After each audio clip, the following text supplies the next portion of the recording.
नमस्कार, मैं हूं आपके साथ मृदुल शर्मा। बंसल न्यूज की खास पेशकश में आपका स्वागत है। आज की इस खास पेशकश में हम आपको मिलवाएंगे हैदराबाद के गूगल बॉय और जीनियस गर्ल से।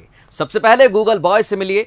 ये कहलाते हैं youngest intermediate boy of Telangana. Agastya ने हाल ही में महज 10 साल की उम्र में 12वीं की परीक्षा पास की है और 11 साल की उम्र में जर्नलिज्म से ग्रेजुएशन कर रहे हैं। और सबसे खास लोगों के लिए जहां संस्कृत के श्लोक पढ़ना मुश्किल होता है, लेकिन इन महाशय को न सिर्फ संस्कृत के कई श्लोक कंठस्थ हैं, बल्कि उन्हें तो इन श्लोकों के अंग्रेजी अनुवाद में भी महारत हासिल है। पारित्रणाय साधूनां विनाशाय च दुष्टतां धर्म संस्थापनार्थाय संभवामि युगे युगे। That means for the protection for the righteous and the destruction for the wicked and the establishment of the religion, and I come to you from age to age. काम क्रोध व्युत्थानाम यतीनाम यत चेतसाम अभितो ब्रह्म निर्वाणाम वर्तते विदितात्मानाम। That means sages are free from passion and anger, who has controlled their mind, ignored their self-attained absorption in Brahman here and hereafter. तो देखा आपने, ये brother और sister, इनकी फहरिस्त बहुत लंबी है। ऐसे ऐसे कारनामे इन लोगों ने किए हैं और अपना नाम पूरी दुनिया में साबित कर दिया है। हमारे स्टूडियो में दोनों मौजूद हैं, अगस्त्य जायसवाल गूगल बॉय और नैना जायसवाल एशिया की यंगेस्ट पोस्ट ग्रेजुएट। आप दोनों का बहुत स्वागत है। नमस्ते।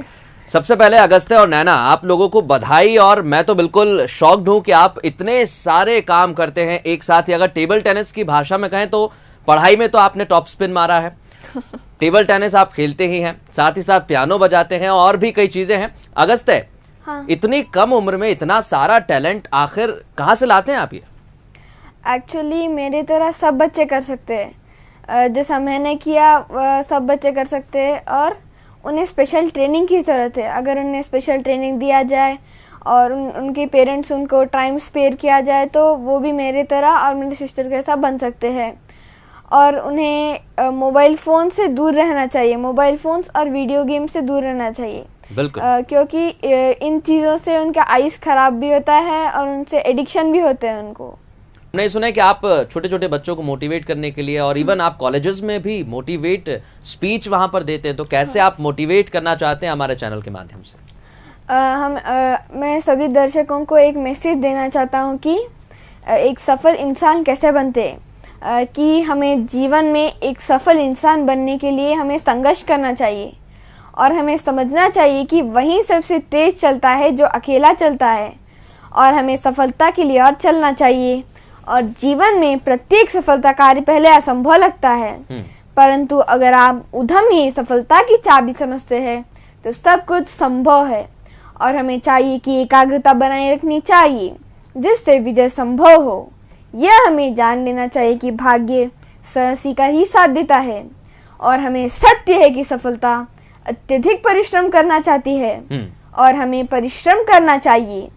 विवेकता बहादुरी का एक अंश है कि हमें सदा विवेकशील कार्य करना चाहिए।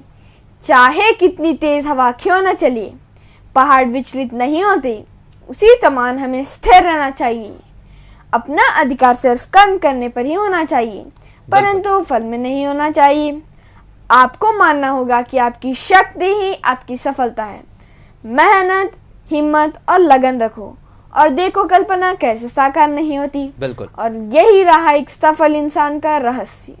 बिल्कुल, ये रहस्य है। और जो आपने कॉन्फिडेंस यहाँ पर अगस्त्य दिखाया है, जैसा आपने बताया कि आपको डिटरमाइंड होना पड़ेगा। अगर आप किसी चीज को लेकर फोकस हैं और उसके पीछे बिल्कुल दृढ़ निश्चय करके लग जाएंगे तो सफलता आपके कदम जरूर चूमेगी। और अगस्त्य, जैसा बाकी बच्चों को जंक फूड बहुत ज़्यादा पसंद होते हैं, हमने देखा है पिज्ज़ा चाउमीन की तरफ लोग भागे चले जाते हैं, दौड़े चले जाते हैं, सभी के फेवरेट होते हैं, लेकिन आपने अभी तक टेस्ट भी नहीं किया है और शायद मुझे लगता नहीं है कि आप करना भी चाहते हो। मुझे बचपन से चॉकलेट आइसक्रीम का आदत नहीं है, और क्योंकि उससे हम उसमें जैसा मैदा होता है और जिससे हम मोटे होते हैं और उससे हमारा हेल्थ भी ख़राब होता है, और उस बदले में हमें फिज़िकल फिटनेस करना चाहिए और हर बच्चे को स्पोर्ट्स में होना चाहिए। बिल्कुल। क्योंकि स्पोर्ट्स से हेल्दी होते हैं और हम रोग मुक्त रहते हैं। और हमें मैदा के आइटम्स तो स्पोर्ट्स पर्सन दूर रहना चाहिए। बिल्कुल। तो मैंने बचपन से आदत है मुझे नहीं खाने की जंक फूड। बहुत अच्छी आदत है अगस्त्य। और आपके शेड्यूल के बारे में अगर बात करें अगस्त है, तो क्या आप दीदी के शेड्यूल को ही फॉलो करते हैं, दोनों साथ जाते हैं? क्योंकि दीदी दोनों हाथों से लिखती हैं, तो जल्द ही क्या हम देखेंगे कि अगस्त है भी दोनों हाथों से राइटिंग करेंगे? अभी तो मैं दोनों हाथों की ट्रेनिंग कर रहा हूँ। हम लोगों का शेड्यूल सुबह 5 o'clock स्टार्ट होता है और हम लोग खेलने जाते हैं टेबल टेनिस 5 o'clock, जिधर हमें कई दोस्त मिलते हैं, उनसे खेलते हैं हम टेबल टेनिस।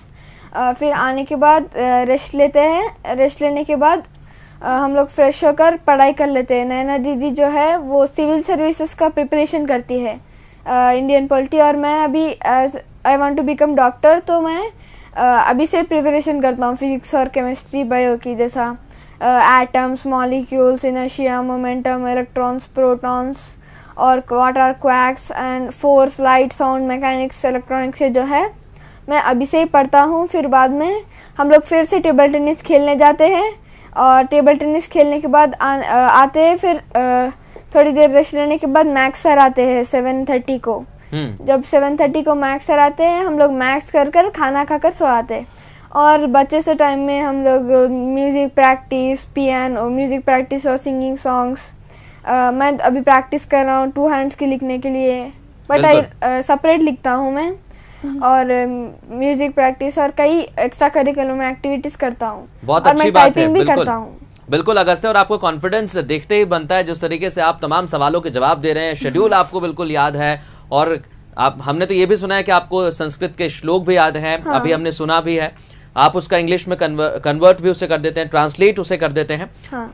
नैना लगातार हमारे साथ बनी हुई है। नैना, एक चीज जानना चाहेंगे आपसे, जब साथ लगातार बनी हुई है नैना, आपके ब्रदर को हमने देखा है। हाँ। और उन्होंने कहा कि आपसे ही सीखा है, तो कैसे आपके मदर और फादर ने आपकी हेल्प की? क्योंकि जब जैसा आपने बताया कि आप 2 साल के थे, तभी हाँ। आपकी मम्मी आपको बहुत कुछ सिखाती थी और देखते ही देखते आपने मुकाम हासिल किया। हाँ, एक्चुअली हम लोगों ने 5 साल की उम्र तक हम दोनों भी स्कूल नहीं गए। हम लोगों ने होम स्कूलिंग किया, क्योंकि 5 साल की उम्र तक मम्मी ने घर पे ही हम लोगों को ट्रेन किया, जैसे बेसिक्स करवाया। फिर उसके बाद जैसे मेरे फादर ने एक टीचर की तरह काम किया, उन्होंने 25 years, तो उनका अच्छा एक्सपीरियंस रहा है एजुकेशन में। वो एज एजुकेशनिस्ट है, तो उन्होंने हमें पढ़ाया, मुझे और अगस्त्या ने मुझे ट्रेनिंग करवाया उन्होंने, जिसमें फर्स्ट हम लोगों ने मेमोरी स्किल्स की, हैंड राइटिंग स्किल्स की।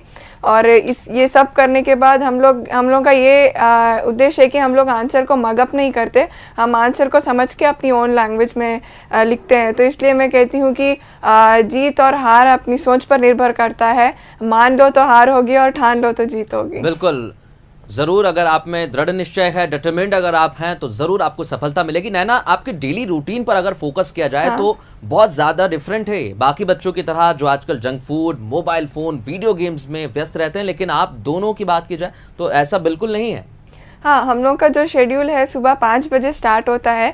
5 to 7 हम लोग फिजिकल फिटनेस करते हैं। फिर उसके बाद 8 to 11 टेबल टेनिस खेलते हैं, और घर वापस आके फिर हम लोग पढ़ाई करते हैं, दोनों हाथों से लिखते हैं। फिर म्यूज़िक प्रैक्टिस भी करते हैं, जैसे मैं पियानो प्ले भी करती हूँ और गाना भी गाती हूँ। फिर उसके बाद हम जिम जाते हैं, जिम के बाद फिर टेबल टेनिस ट्रेनिंग करते हैं। तो इस तरह से हमारा रूटीन होता है। तो हमारे में और दूसरे बच्चों में कुछ ऐसा फ़र्क नहीं है, क्योंकि हम लोग भी पढ़ रहे हैं, दूसरे बच्चे भी पढ़ रहे हैं, हम लोग खेल रहे हैं, वो लोग भी खेल रहे हैं, और हम गाने गाते हैं और वो लोग भी गाने सुनते हैं और गाने की कोशिश करते हैं। तो ऐसा कुछ नहीं है, बट इतना डिफरेंस है कि हम लोग एक ऑर्गेनाइज्ड वे में, एक सिस्टम से हम लोगों को पढ़ाया गया और खिलाया, टेबल टेनिस में भी खिलाया गया। तो हर एक बच्चा अगर एक ऑर्गेनाइज्ड वे में पेरेंट्स उन्हें ट्रेन करते हैं या टीचर्स उन्हें ट्रेन करते हैं, तो 100% सब बच्चे मेरे जैसा और अगस्त्य जैसा बन सकते हैं। बिल्कुल, हमारे साथ लगातार बनी हुई है। हाँ। नैना, अगस्त्य ने तो हमें बिल्कुल मोटिवेट कर दिया है। आप भी मोटिवेशन के तौर पर वहाँ कॉलेज में जाती हैं, स्पीच देती हैं, और फ्रेजेस तो आप लगातार यूज कर ही रही हैं। हमने पूरे प्रोग्राम में आपको देखा है। तो क्या आप मैसेज देना चाहेंगे बच्चों को, और जो आपके एज की लड़कियां हैं और जो लड़के हैं, सभी को क्या मैसेज देना चाहेंगे कि इस तरीके से अगर आप आगे बढ़ेंगे स्पोर्ट्स में, म्यूजिक में, एजुकेशन में, तो आपको सफलता जरूर मिलेगी? मैं सबको कहना चाहती हूँ कि माँ बाप का दिल जीत लो, कामयाब हो जाओगे, वरना सारी दुनिया जीत कर भी हार जाओगे। तो अगर आप ज़िंदगी में खुश रहना चाहते हैं तो किसी से उम्मीद मत करो, क्योंकि उम्मीद हमेशा दुख देती है। और मैं ये भी कहती हूँ कि खुशी और गम दिन रात जैसे होते हैं, इनके बिना ज़िंदगी अधूरी है। तो हमें हर हालात में कामयाबी की बुलंदी छूना है, क्योंकि खोकर पाने का मज़ा और है, रोकर मुस्कुराने का मज़ा और है। हार तो ज़िंदगी का हिस्सा है मेरे दोस्त, हारने के बाद जीतने का मज़ा कुछ और है। बिल्कुल। तो मैं ये भी कहती हूँ कि हर एक को पीपल के पत्तों की तरह मत बनो जो वक्त आने पर सूख जाते हैं। बनो तो मेहंदी के पत्तों की तरह जो खुद पिस कर भी दूसरों की ज़िंदगी में रंग भर देते हैं। बिल्कुल, और इसी तरीके की आपकी सोच है। आप दोनों का हमसे बात करने के लिए बहुत शुक्रिया। जिस तरीके से अगस्त्य और नैना ने कॉन्फिडेंस यहाँ पर दिखाया है, लगता तो यही है। एक किस्सा मैं आपको जरूर सुनाऊंगा। जब एक शख्स से मैंने पूछा कि ज्ञान आप इतना लाते कहाँ से हो जैसा अगस्त्य और नैना के पास है, तो उन्होंने कहा ज्ञान तो हर जगह है, बटोरना पड़ता है, देखना पड़ता है, ढूंढना पड़ता है। आप भी अगस्त्य और नैना जैसा अगर बनना चाहते हैं तो फॉलो करिए, दृढ़ निश्चय करिए, सफलता आपको भी मिलेगी। नमस्कार।